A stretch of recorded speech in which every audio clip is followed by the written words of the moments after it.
Dans une publication rocambolesque, Thierry Mongala refute les allégations selon laquelle le dictateur Denis Sassou Nguesso serait impliqué dans une vaste opération de détournement des fonds publics au Congo, au profit de sa famille, via des sociétés écrans dont il est lui-même le parrain.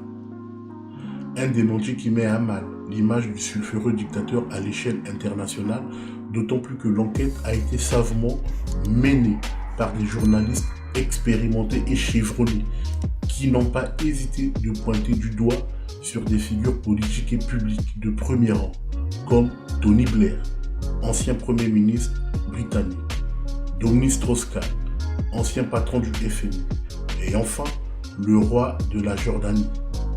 Tous accusés pour détournement de fonds publics et évasion fiscale.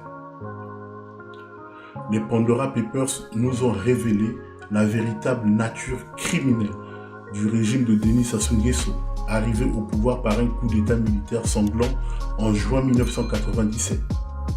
Ce triste épisode est encore appelé pour certains intellectuels congolais et français par la guerre du pétrole de Total en République du Congo.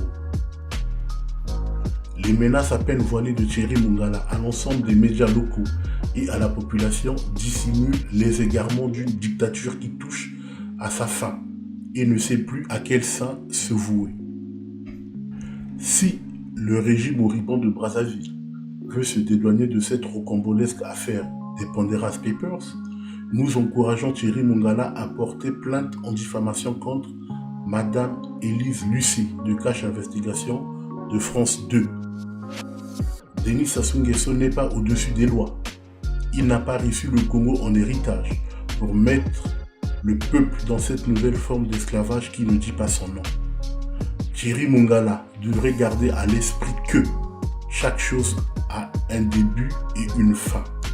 Et le régime infréquentable de l'empereur Doyo n'est pas éternel.